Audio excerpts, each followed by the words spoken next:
We are finally here for the PCL playoffs, and I cannot wait for this. Oh, I can't wait for this. We have a finals matchup between the kid from Britain. I call him the Great Brit, the Great Brit Hope, the Great British Hope. Got a ring to it. We got Mars versus Pirate. And this is going to be one for the ages. These guys obviously matched up earlier this season. They were in the same group, and it was a close battle. It was some memorable moments in that battle as well. I would never look at Magic the same, but it was a good battle. But now we get a rematch here in the finals for this very PCL belt right here. Y'all see it. Y'all see it. This is what's at stake right here. Oh. There we go. There we go. This is what's at stake right here. And then we also got $1,000 cash prize too. So, ladies and gentlemen, I'm excited to get into this. I'm not going to do too much blabbing. We are going to get straight into this. We got 3 good ass topics. We got 2 very good debaters, and we have 1 belt and 1 cash prize and 1 winner. So let's go ahead and get into it. I'm going to bring these guys up, and we are going to dive straight into this. Chat, y'all know the drill. Like the video. Subscribe if you're not already subscribed. And above all, both of these contestants wanted me to tell you guys this. Make sure that you go and vote, and make sure that you're voting based on who makes the better argument. If the argument is LeBron versus Michael Jordan, which it's not, but this is an example. If the argument's LeBron versus Jordan, don't vote on who you like more.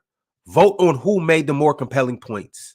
No objectiveness. We got chat. You guys are judges, and we have other judges as well. But we need the actual winner to win this. No biasness. All right, let's get into it. The Great British Hope. What's going on? Allegedly. You pulled out the black hoodie today? It was the closest hoodie available. The black do-rag too? Yeah, it was all all black socks on, black forces. Yeah, all a subconscious choice. I was making sure that everyone knew I was prepared, man. Yeah, okay, totally. All right. Pirate, you put out the black hat, the black shirt. Yeah, I mean the black couch. Yeah, I wear this to weddings, so it's not white. Okay. Doesn't really mean much. And Mars, you wear that to church? Church, right? He's an atheist. Yeah. I guess. Okay.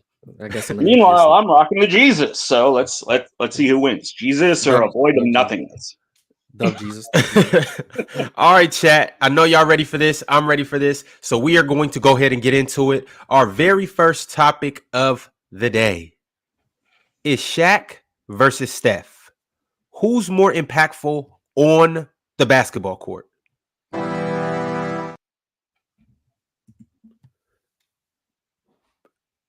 All right, Mars, it's on you first. So your time will start when you do. Let's go ahead and get into it. We're talking careers, so I think the most relevant place to start is that Shaq came into the league from day one as one of the 10 best players in the sport, whereas Steph just didn't, quite frankly. Shaq has about 3 years of being a top 10 player, providing top 10 impact, top 10 value before Steph is even anywhere close to that conversation. But if we want to just look from when Steph entered his prime to the current day where he's still an elite player, that's about 776 games from 2013 to now, and about 147 in the postseason. Shaq's prime from day one until about 2006 is 941 games and 194 in the postseason. So not only would you have to argue that Steph is the more impactful player on the basketball court, you would have to argue he's so much more impactful that it makes up for 2 seasons worth of regular season games and another half season of postseason games. Now, do I think you can make the argument? I'm sure Pirate's going to try. But me personally, I just think logistically, we're talking about Shaq, an all-time great peak, underrated longevity, someone who at the peak of his powers was unstoppable. And I'm going to get into that in round 2 and round 3. But he's already 2 seasons up on Steph Curry in terms of just raw volume of games played. That's a hard mountain for Steph Curry to climb. Now, can he do it? Has he gone further along than Shaq in terms of he's 36 now and Shaq wasn't there at this age? Sure, but Shaq came into the league younger than Steph Curry, was better than Steph Curry early on, and kept providing that value all the way up until the mid-2000s. Steph Curry just doesn't have the raw volume of games played to provide more impact on the basketball court than Shaq did. Not even close. Keep going, Mars. Pirate, it's on you. Your time starts when you do. Wasn't expecting longevity. If you want to do longevity, Steph only got one playoff series under 22 points. Shaq has 18. But Ron, the answer to this question is a riddle. And that riddle is there's only one Shaq. This is true. But when it comes to Shaq, the Warriors had two. Now, we'll answer that riddle. But for spoilers, it's the impact of the Steph effect. Shaq was a monster. And to give you 25 plus points on 58% EFG is fantastic. But here's the thing.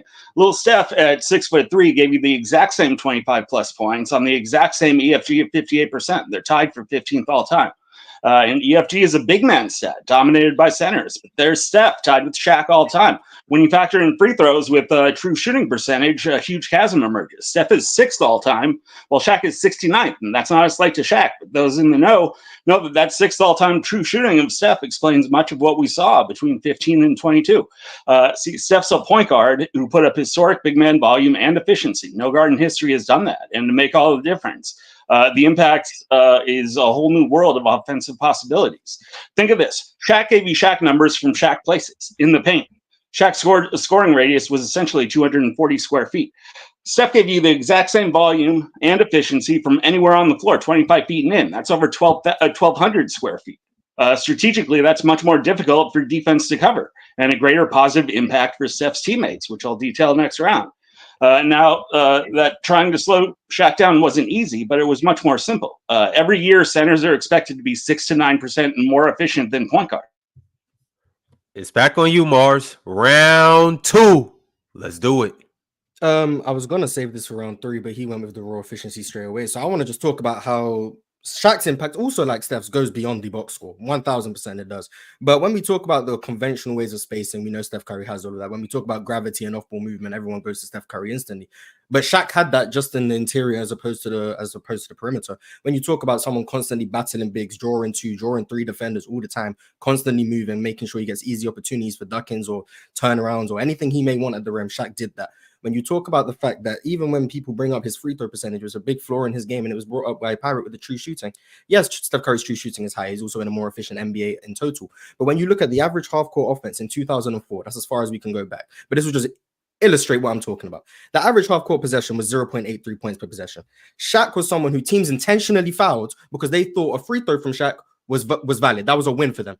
Shaq shooting 49% from the line that year was the equivalent of a plus 15 half-court offense. The best defense for Shaq, the best thing coaches could come up with, was fouling him and give him the best half-court offense of all time. That was the best defense they could come up with to stop Shaquille O'Neal. When you talk about the fact that teams were hiring bigs just to foul him, that's impact. When you talk about the fact he's drawing 2-3 defenders on the interior every single play, creating looks for other people, that's impact. It goes beyond how many points per game he scores. It goes beyond how many assists he gets. Every single possession, Shaq is drawing 2 or 3 defenders. Every single possession, he is creating some of the most efficient offense we've ever seen. And I'll illustrate that in round 3.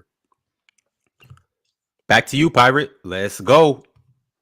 It should be simple to understand that if you take the least efficient position and you plug in Shaq level numbers, the impact's going to be historic. So again, there's only one Shaq. That's true. But when it comes to Shaq, the Warriors had 2. As a prime example of the Steph effect, I want to look at the 2 areas you would assume to find Shaq, not Steph. Dunks and 2-point percentage. Now, Steph averages less than a dunk a year, and he takes more 3s than 2s. So clearly Shaq impacts dunks and 2s much more than Steph, right? Well, no. You see, the Steph effect creates Shaq-like scoring zone at the basket. So consider this. In 15, the Warriors were in no way a team of high flyers with no dominant inside presence. Yet they were number 2 in dunks, number 2 in 0 to 3 foot scoring, and number 2 in 2-point percentage. In 16, they were again number 1 in 2 points and number 4 in dunks. In 17, 1 in 2 point, 1 in dunks. 18, 1 in 2. 19, 1 in 4. Now in 2020, Steph only plays 5 games and they dropped to second to last in 2-point percentage. Okay, so you say there was no KD or Clay that year. All right, well, 2021 comes around. Steph is back with no KD or Clay, and they're back to number 1 in dunks. 2022, they're back to 3rd in 2-point percentage and another ring. And that's how Steph gave the Warriors 2 Shaqs. Steph gives you one Shaq at the point guard position, and the Steph effect creates another Shaq zone at the rim for his teammates. And that's an impact completely unique in the history of the NBA. It's a mere matter of plugging in Shaq's dominance to a position that doesn't come close to that. Y'all, this is getting good. Round 3, let's get to it, Mars. Talk to us. I think the next thing to talk about is when I talk about Shaq's impact going beyond the box score, let's talk about his team's offenses in the postseason. And even though, the Warriors get a bunch of layups and they get a bunch of threes with Steph, from 1995 to 2005, this was Shaq's team's offenses in the postseason. +8, +10, +6, +10, +5, +9, +14, 2001, +6, +6, +4.5, and +4. That was an 11-year stretch of elite offense in the postseason every year. This is Steph Curry from 2015 all the way up until 2022. +4, +4, +11, 2017 KD year, +6, +5, and 2022 +6. Nowhere close to the level of offensive impact that Shaq is providing on the team scale, even with all those layups and dunks. And I haven't even brought up the fact that one was providing negative value on defense for the first 6 years of their career. So there was never a time in Shaq's career, especially his prime, where he provided negative value on either side of the ball. From 2013 to 2015, the first 2 years of Steph's prime, the Warriors were better on defense without him on the floor. There was never a time where Shaq's team was better without him on any side of the floor. Offensively, all-time great impact. Defensively, elite rim deterrence, elite rim protection, great post defense in the era that it was extremely valuable. Shaq was providing elite value on defense while providing some of the most unobtainable value on offense. The fact that he was able to lead elite offense in the postseason in Orlando, in Los Angeles, and also next to Dwayne Wade in Miami, showing he can play next to a point guard. He can play next to a scoring 2. He can play next to a slashing 2. However you want to slice it, Shaq equals elite postseason offense, simply because you cannot stop him at doing what he does, and you have to commit all your resources to try. Round 3, Pirate. Bring us home. Mars knows better than this. We can't simply ignore that Shaq's dominance in rings came alongside Kobe and Wade, the consensus number 2 and number 3 shooting guards of all time. And that dominance in rings came in a void of competition at center. The list of centers Shaq's beat during the three-peat is mainly broken down 35-year-old guys. Arvidas, Vlade, Rick Smits, Todd McCulloch, teams that didn't even have a center. The great centers of the 90s were either gone or they were on the edge of retirement. But look at Steph's effect. Nobody had the Warriors doing anything big in 2015. All the preseason talk was LeBron having a new super team in Cleveland, and teams like the Spurs and the Clippers got way more love out west. But the Steph effect led to 67 wins and a championship. The next year, 73 wins. From that team, well, yeah, that's the impact of Steph. A unanimous MVP, over 400 threes, driving force behind the most surprising dynasty of all time. Steph is irreplicable. Steph's career winning percentage is 65%. Steph won 64% without Clay, 64% without Draymond, and 87% without KD. But during his career, the Golden State Warriors without Steph, they only won 35%. Now, the Lakers without Shaq, they won 58%. Remember, they had a whole-ass Kobe Bryant. So do you realize Steph has 4 rings and he only lost 5 playoff series while winning 23? Do you realize Steph has only 1 playoff series? He averaged less than 22 points, while Shaq has 18. Steph has never shot below 40% in the playoffs his entire career. Steph broke. All right, fellas. All right. Whew. Hey, it's hot in here, y'all. Hey, these two in here cooking. Let's go ahead and throw up the timer. Let's throw up the poll. And chat, that was one of the better topics and debates that we have heard. That was amazing, fellas. Y'all both put on a clinic. Shaq versus Steph. Who's more impactful in the court? I need y'all not to be biased. I'm going to keep saying this throughout this whole PCL final debate. Go over and vote based on who made the more compelling points. Let's go. The polls is up. Let's have some fun, ladies and gentlemen. Whew. That was dope, y'all. All right. Mars and Pirate, I need both of you guys to be on your best behavior. I need both of you guys to keep it PG because, well, we have a toddler in the house. Toddler Arch said, everyone knows if you talk fast, you are smarter and more correct. Got a lot to say and not a lot of time to say it. You got to do. All right, let's get it. The polls are up. And while those are running, let's go ahead and talk about topic 2. The next topic we have for you guys is going to be a good one. We have 2 classic point guards, all-time point guards. And the question is, who is better in their prime? Steve Nash or John Stockton? This should be a good one, right, chat? This should be a real good one. All right, the polls are wrapping up right now. Let me make sure the judges sent in. I'm waiting for one more judge to send through. Waiting for one more judge to send. There we go. All right, here we go. Cool. So the judges just sent through their votes. Let's get to it. Round 2. It's on you, Pirate, and your time will start when you do.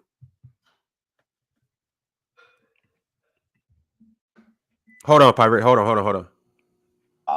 Can you cue that timer? All right, he's cooking. Let's go, Pirate. It's on you. All right, you good to go? Yep, whenever you're ready. All right, Ron, this is style versus substance. Stockton is not loved by chat, I know, but better to be hated for the truth than loved for lies. And the truth is, Prime Stockton was way better offensively for far longer, and on defense, he's light years better. So in total, it's not close. Most Nash arguments depend on doublespeak to hide people simply liking Nash's style over Stockton's substance. Let's look at defense. It's funny how defense matters a ton till it's an offensive player you like. Mars here is the guy who tells you the defense puts Bill Russell in the GOAT tier, but strangely ignores that Prime Stockton was 5-time all-defense, while Nash was objectively horrible. He had a negative defensive box plus-minus. He got passed around by every point guard in the league, and he was one of the worst defenders that I've ever seen. Prime Stockton was a 5-time all-defense on number 1 defensive teams. Fans don't realize how selective that is. You know how many players in history have 5 or more all defenses like Stockton? 47 in the history of the NBA. That's 3 times as many NBA players are in the Hall of Fame as have as many defensive selections as Stockton. Prime Stockton was all defense, leading in steals and steal percentage, locking up his man nightly, when Nash was a cone getting torched nightly. It's funny how Nash's prime starts in 05. Why doesn't it start in 04 when a 29-year-old Nash was getting dominated by Mike Bibby in the playoffs, giving up 24 points to 16 on better than 50% field goal percentage and 58% from 3. Dallas went from 20. All right, Pirate. That is the end of round 1. Mars, let's hear it.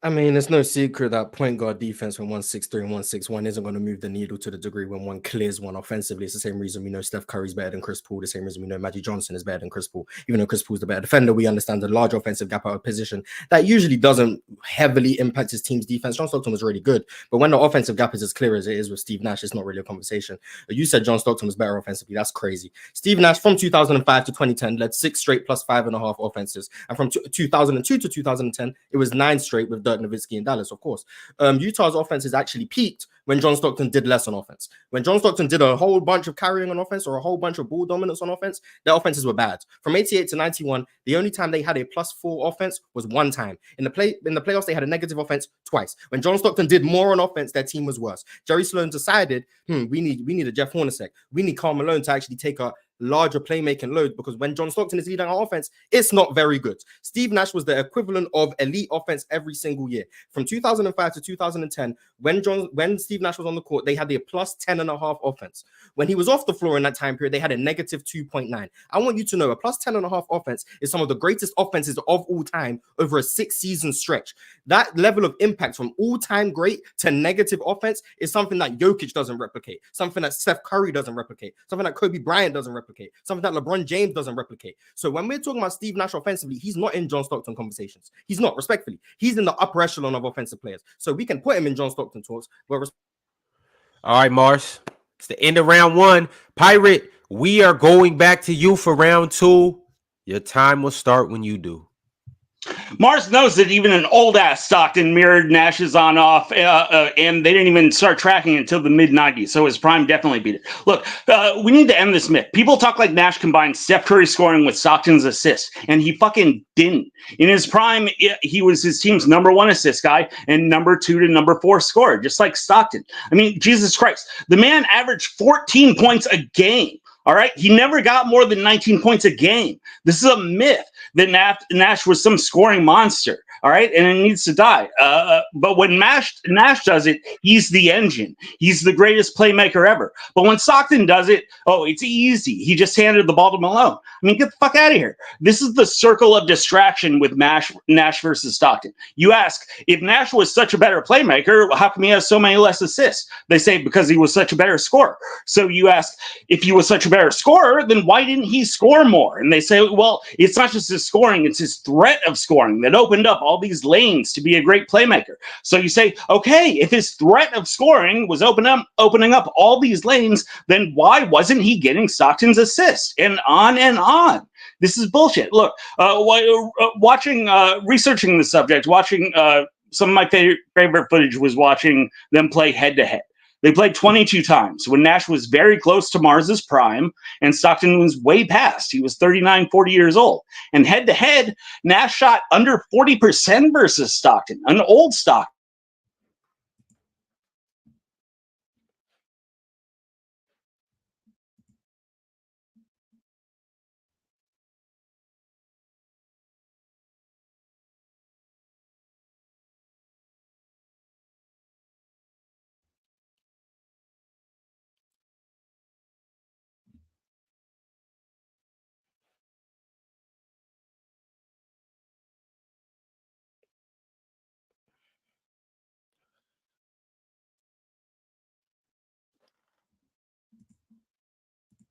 I think we lost our host. Yeah, I think we lost our host.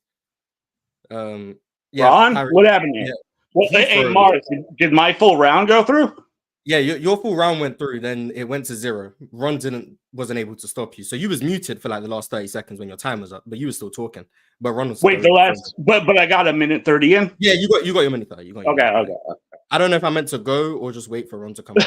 I mean, I guess we gotta wait for Ron, right? Like, Yeah, so we just gonna chill out, man. I can't say anything. So what's it like over there, man? It's 100 degrees here, man, in October. I think we're experiencing some storms. I think I don't be going outside, but I think that's what's on the agenda. I would trade, man. I hate the heat. This is fucking ridiculous. How you guys doing in the chat? How you guys doing in the chat? This is wonderful. I'm sure. I'm sure he'll be back sometime, right? Not to spoil anything, but because the voting's done for the first round, you won in the chat, Pirate. 55. Did I? I wasn't watching. Did I? Nice. Thank you, Chad. I appreciate that. So you are 1-0 as far as I know. You are 1-0 until we get the judges. Now I'm losing. I've lost track on this round. What have we each done one round on this one, or yes? You just went for the second time. I went for the second Mars, time. Can you hear me? Yeah, I can hear you, JD. Okay. Okay, so you went once, I went twice. Yes. Okay. Pirates gone twice, yeah? Mm-hmm. Who's that? Is that JD intervening? Hello, Pirate. Yes. Hey, JD, how you doing? I'm doing great, brother. All right, Mars, whenever you want to go ahead. I'll just cook until Ron gets back. This is just what I do, Mars. I have to pick up where Ron leaves off. It always comes back to JD. Good job, thank you. I mean, Pirate kind of said the things that everyone would want to hear when you don't actually watch these guys play. Yes, Nash's threat to score was the difference, even though he didn't put up 25 points a game or even 20 points a game.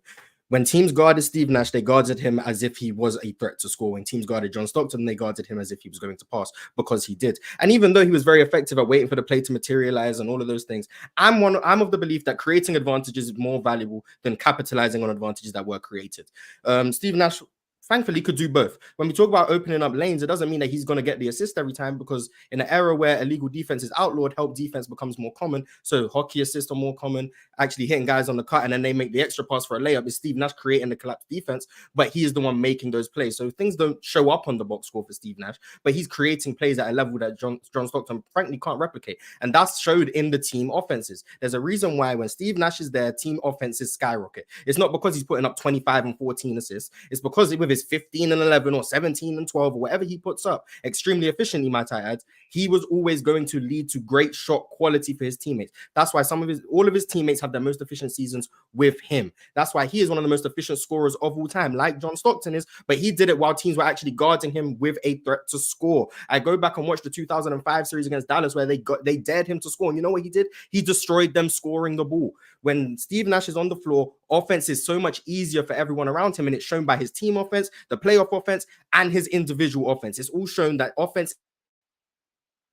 All right, sorry, Mars. I had to mute you. We're on round 3. Is my mic better?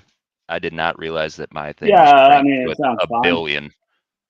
Sounds fine, All right. whatever. I'm not blowing your eardrums out. Yeah, it's good now. It's good now. Okay. No, Chat, I apologize. That was disgusting. I'll take that out. Pirate, this is your last round, and then Mars will go, and then we'll run the poll for round 2. Go ahead. All right, so apparently, to be clear, we're talking hockey assists, people. We're talking hockey assists. All right, now this is the definition of irony, all right? Because there's no way in hell that a little point guard with 15.5 points, 11.5 assists, 3 rebounds, who plays horrible defense, gets an MVP without the emergence of analytics in 2005. But then when you go back and you use those very same analytics that won Nash an MVP to prove Stockton did all that stuff better, now those numbers don't matter? Well, that's bullshit. All right. So let's look at the very best of Nash compared to Stockton. All right. Stockton led the league in true shooting twice. That's cute. Nash did it twice. Stockton did it 3 times with a higher career true shooting percentage. He has a higher single season and career PER. Offensive rebounding percentage. Stockton 6 years better than Nash's best. Assist percentage. 6 years better than Nash's best. Led the league 15 times. Steal percentage, 19 years, his whole career. He led the league 2 times. Block percentage, every year, 19%. All right, win shares per 48, 5 years better than Nash's best. Win shares, 9 years better than Nash's best year. Last but not least, VORP. 12 years Stockton had a better VORP than Nash's very best year. I mean, it's offense, defense, it's not close. Stockton can lead a number 1 offense and a number 1 defense. Nash can't do that. He can't come close. W Mighty Vorpin Power Rangers. Go ahead, Mars. Stockton didn't lead the number 1 offense. They got better when he was less involved. But all of those stats are great, and I was waiting for you to bring them up because Stockton does have the 3rd highest VORP of all time, and even at his peak, they're higher than Steve Nash, box plus minus, etc. All of them, yes, they're all box score rate stats. That's what they are. They're box score stats. So John Stockton looks better on the box score than Steve Nash does. That's not a surprise to anyone. Anyone who understands how these stats are calculated understands that John Stockton will be very high on those stats because VORP is a cumulative stat. And he played more games than anyone ever. That's what John Stockton did. He didn't miss games, and that's tremendous value. I praise him for that. But when we look at these stats like box plus minus, and VORP is just the cumulative version of box plus minus for anyone who doesn't know. Yes, John Stockton is very high on that stat. Chris, like I said, he's 3rd all time. Do with that what you will. Stats like assist rate, when John Stockton is monopolizing the assists with the Utah Jazz offense, his assist percentage is going to be higher than a guy like Steve Nash when I bring up hockey assists. When you understand how these stats are calculated, you realize they aren't flawed, but you can definitely misuse them, and that's what you're doing. You're misrepresenting them. When we come to team offense, Steve Nash was clearly the one who represented higher levels of team offense. And we just talk about overall team performance. Yes, the Jazz got to the finals once again when John Stockton was declining. But the Phoenix Suns, without getting to the finals, still performed at better levels in the postseason. Now, however you want to measure it, they were better in the postseason. They were better offensively all throughout Steve Nash's prime. Even in Dallas, when he was next to Dirk Nowitzki in that secondary role, like John Stockton was for his whole career, they were better offensively than the Utah Jazz. However you want to slice it, Steve Nash impacted his teams more than John Stockton did.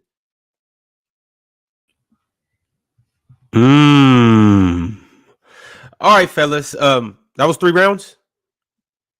Welcome back. Yeah, sorry, y'all. I had to take a now you want to come back. Now you want to come back. Well, you remember when Paul Pierce had to be carted off the court? Uh-huh. For that reason? For that exact reason. Ah, damn. Yeah. You gotta do what you gotta do, man. Yeah, exactly. But while I was doing what I was doing, I'm hearing that somebody was up here cooking. We're both making very good arguments. I think we're both doing well, man. We're fucking. It's the final. I mean, we're holding up our ends of the bargain. It's you who's letting down the side. I'm gonna be honest. I actually did you guys a favor. I let JD come and grace your presence. Nah, I'm just saying, like me and Pirate, we doing our job. I'm performing, Pirate's performing, JD coming in and having to perform. It's you. It's like, Damn, y'all. My bad for throwing the finals. But JD, amazing job coming off the bench. You are the sixth man of the year. All right, but we got 30 seconds left on the clock. Let's make it happen, y'all. Get over there and vote. And let's figure out who won this second topic. The judges are sending their votes in. And as of right now, I want to go ahead and do what I think we should do at this moment in time. And that's shout out our Hall of Famers. We got Cobra Son of Raditz, Multi Kenny, Hunting Gilgores, GDH, DG, Arch Prime, and hell, shout out Tyler Arch as well. All right, here we go, y'all. We got a third topic that's going to conclude this great finals matchup that we have right now.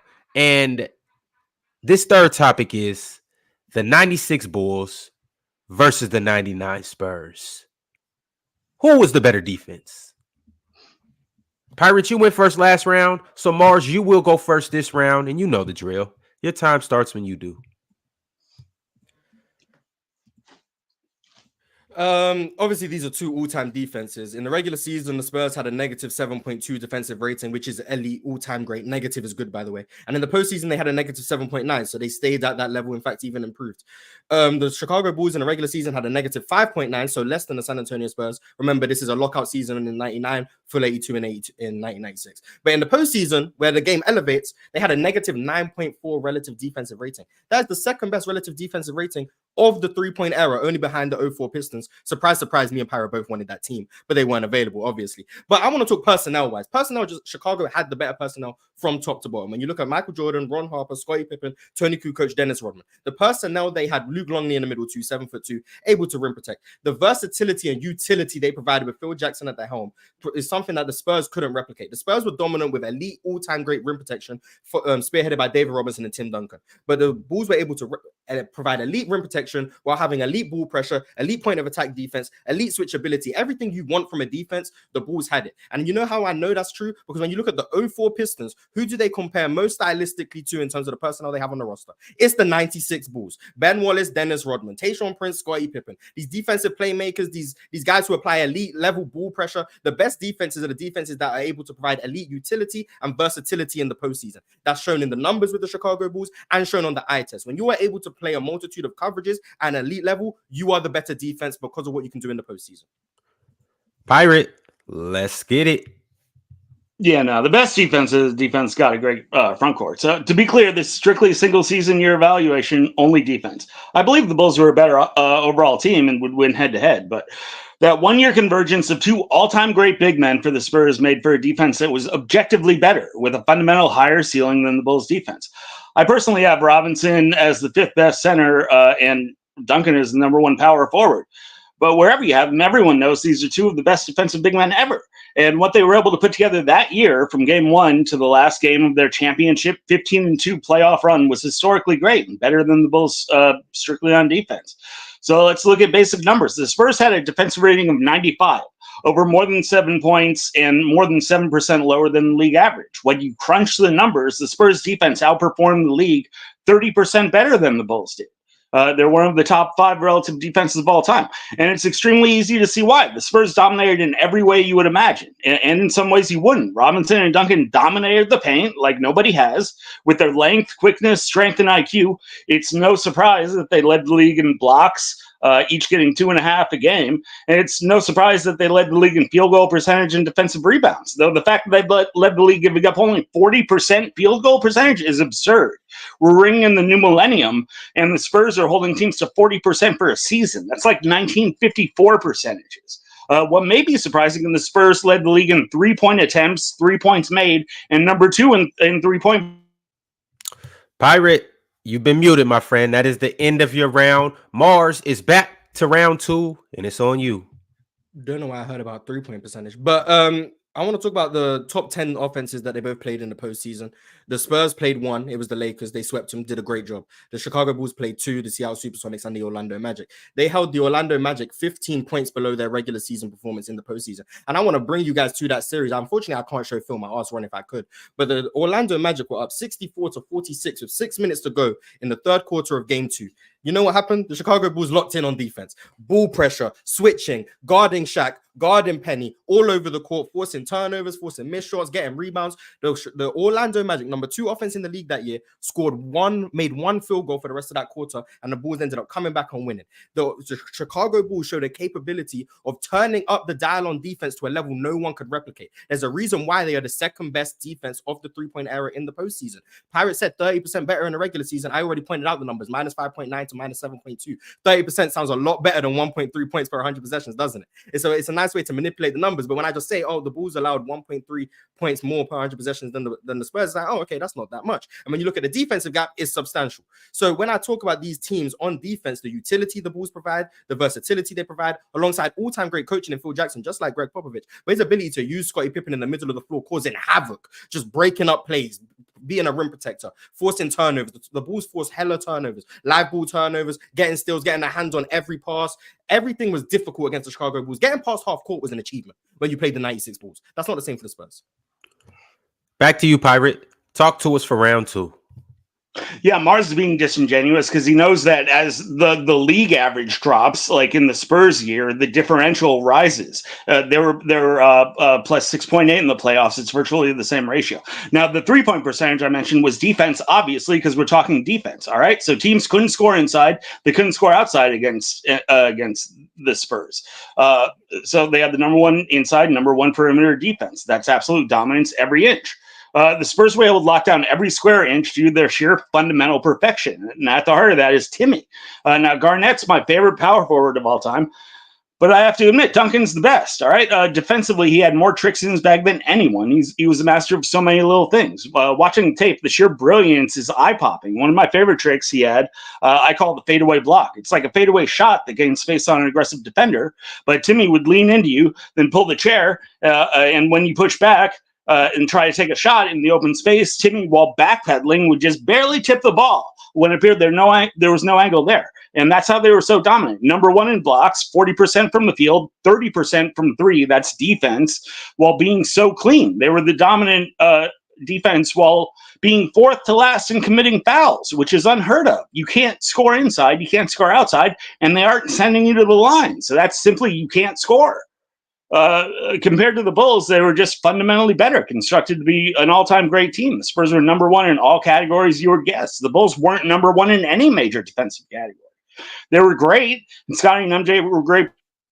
My bad. I heard that you wanted me back for round 3. Anyone? Mars? This is you for your last round, right? And then back to Pirate, and then it's over, yeah? Yes, I think so. Yeah. All right, let's get it. Yeah, your time's up. Your time was up. Okay, so I wanted to talk about, once again, the Bulls have the second best postseason defense of the 3-point era, only behind the 04 Pistons. So that's what they led in.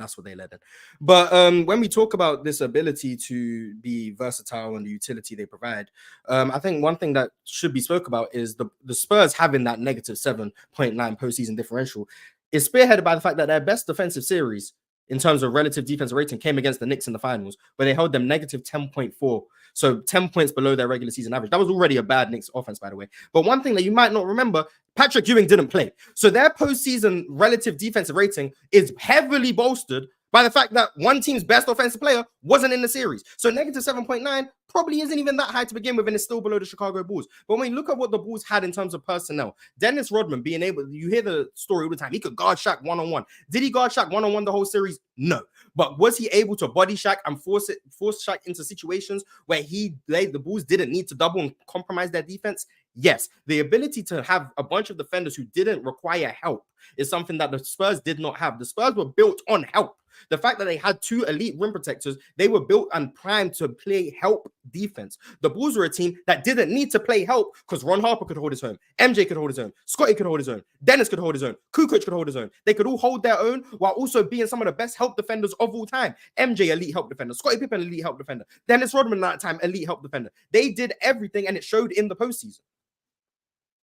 All right, Pirate, I'm going to unmute you, and then it is your last round. It is our last round. The final round for the first season of the PCL. Pirate, close us off, brother.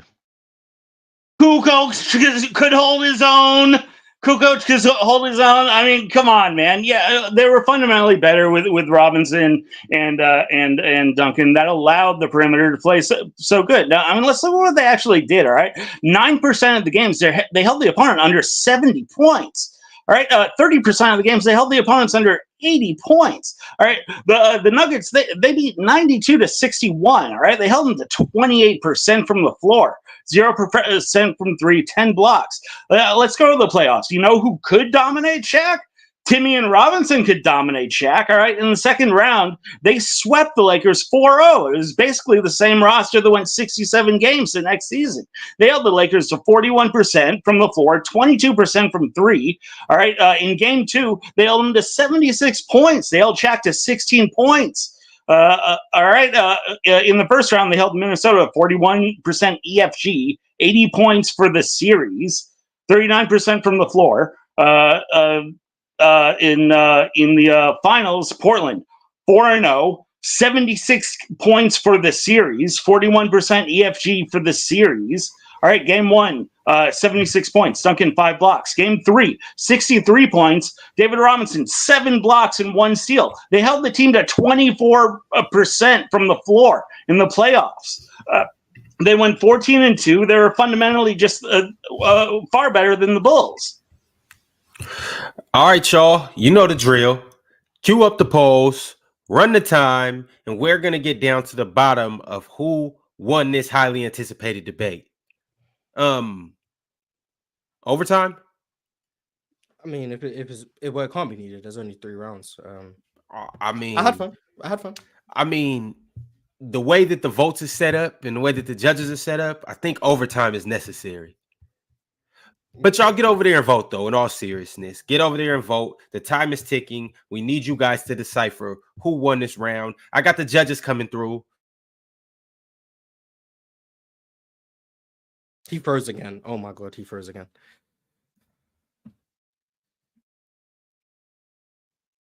This You're muted, by is the way, heat. Pirate. There you go. Ronnie. Yeah, Ron's selling crazy. Yeah, Ronnie's a serious playoff dropper over here, man. Ron's cooked. I don't know what is going on. JD, are you gonna have the results? Are you gonna have the results, or do we need Ron back?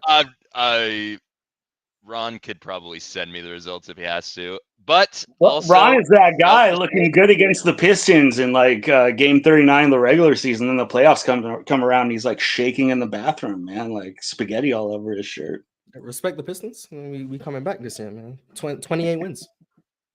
Yeah, I believe in us. 28 wins you got? Yeah, we doubling. We doubling up.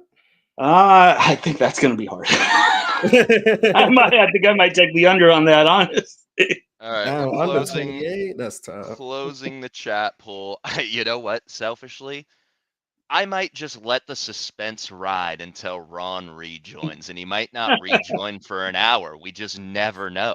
We really never know. Well, I know you think one, but I know you think you won, and I'm gonna say I think I won. But what rounds do you think you won the most convincingly? Is all the scoring in at this point, so nothing affects anything? The judges have sent their votes, and the chat vote is done. The chat poll is done. So JD, all the judges have sent in their votes. Yeah, all the judges are sending in their votes. I am about to actually get all the results. Like, honestly, I don't know, because like when you're in the middle of this, I feel like time just goes by so quick. Oh my God. A minute and a half is and like every round, I felt like I feel like I left something on the table. I tried. I mean, Mars, you know me. I'm kind of built a little more for just like sit back discussion Yeah, type, yeah. and Me like too. in depth. Me too. And Yeah. like, especially with the Stockton thing, I was really worried that the Stockton take, like, really to flesh out takes like a 10-15 minute type conversation to like go in and out. So I really don't know about that one. That's the one that no, you won the Steph and Shaq one on the chat poll. There's a lot of nuance that goes into these conversations. Did I lose the chat for Stockton? Stockton and yeah. But Yeah.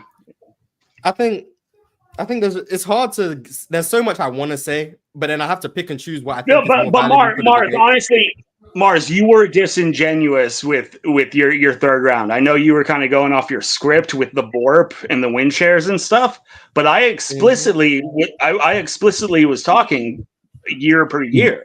Yo, fellas, I'm about to step in. 12 single years. Yo, y'all can hear me? He had 12 single years of of Borp better than Nash's best year of Borp. Yo. So that was not an accumulative. we hear you, Ron. Yes, we hear you. Oh, all right. Well, let me step in before my computer freezes. We're just again, ignoring you. Whatever. You can't just pop in like all of a sudden. We was just really just talking for.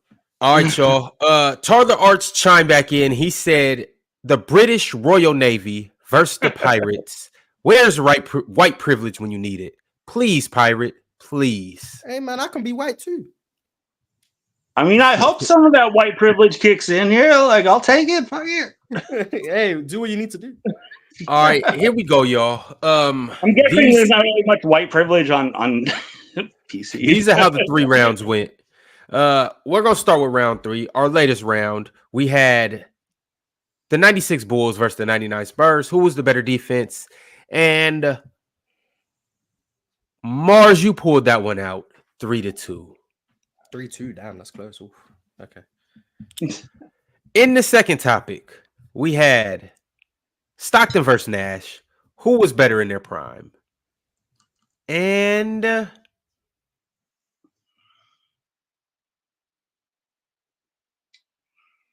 don't tell me he froze again. Come on, man. That is elite. We can use our brains, right? Let's use our brains. If I won, I mean, it's sounding like you won if you won round 3. No. But Ron knows how to build suspense. If I won round 3, he would have gone to round 2. If you won, if I would have won it, he would have made sure I'm up 2-0. That's what I'm holding out. That is what I'm banking. So that means you won round 2. And now I mean, that's what I'm banking. But you said that I lost chat on round 2, right? Yeah, but that means you. That means I would have had to win 3 out of 4 of the judges for round 2. And they picked you because Ron's not going to spoil it and be like, oh, 2-0, the third round is irrelevant. Ron's not going to do that. So that means that has been his pattern. I agree that going off that pattern, I think I would have won. Though going off the macro. And I lost the chat in round 1, so I'd have to. And again, like just because I won chat in round 1 doesn't mean that I won round 1. All right, fellas, I have results here. What round did Ron even start with? What did he say? Round he said that Mars won round 3, and now he was about to give the total for round 2. Yeah. He said Mars won round 3. Round 3, yeah.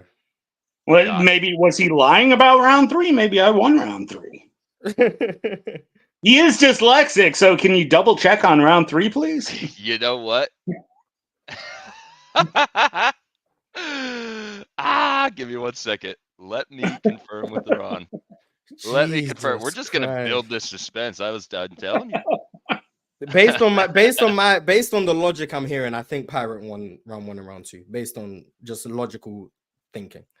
So but again, you're also.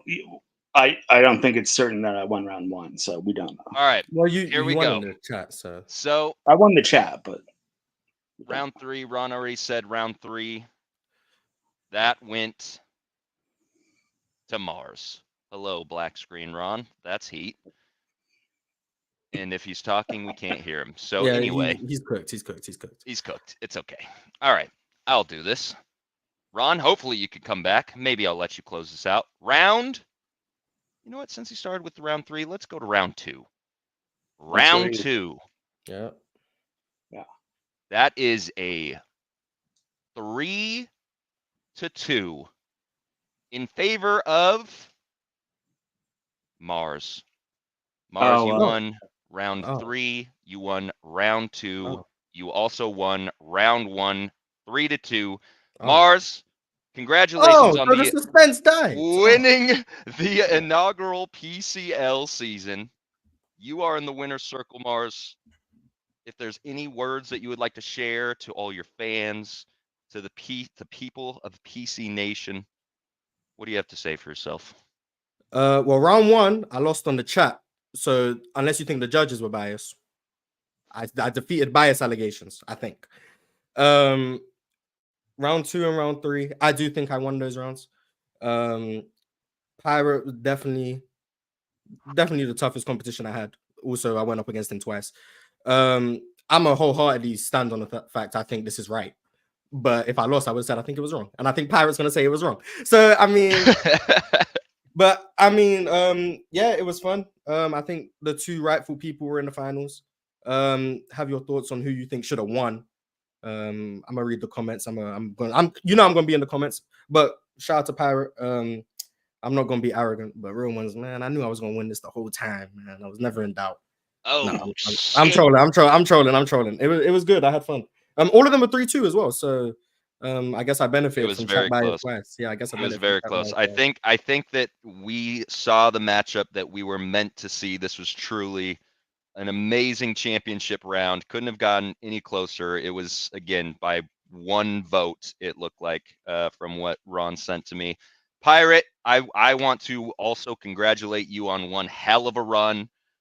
Again, this is just season 1 of PCL. Hopefully, we will see many, many more of these. And I might just do an MJ though. I might just have to retire on top.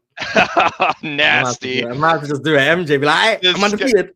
You're gonna go do some footy debate tournaments. Yeah, I'm just gonna do something else and beat trash and then come back. Yeah, and be like, then come back. Yeah. I love it. Pirate, anything that you would like to say? Congratulations to Mars. It's fantastic. It was very fun. I wish I had won, obviously.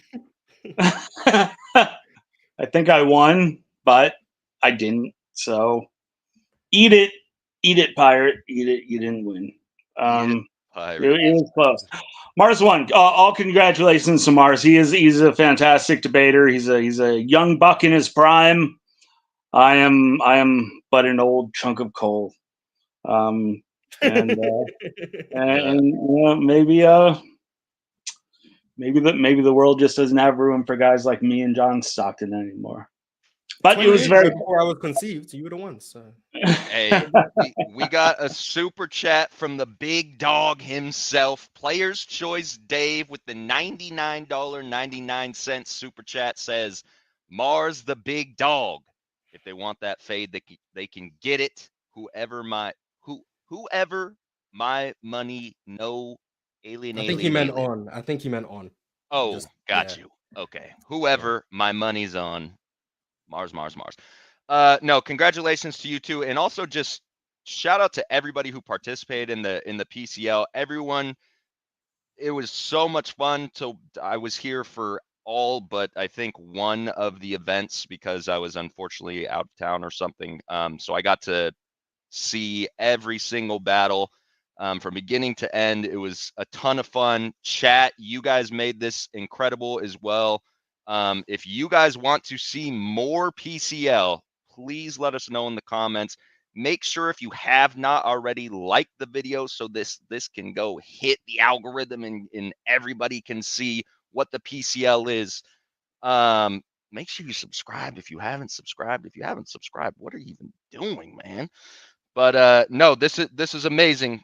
Thank you guys so much for making this first PCL super special. Mars, again, congratulations. You know what? I feel like I've said enough. This isn't my stage. It's Mars. All shout out to you.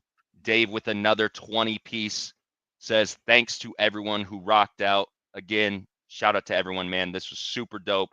And shout out to everyone behind the scenes too who worked on anything from graphics to video stuff to everything that went into coordinating this It was super dope. So hope to see you guys for season 2. This was amazing, man. Make sure you like, comment, subscribe, do all the things. PC, we out. Merry Christmas. And someone said I haven't dabbed in a while, so Hey. there you go. Shout out to you, whoever you were in the comments. I forgot your name. Peace out, y'all.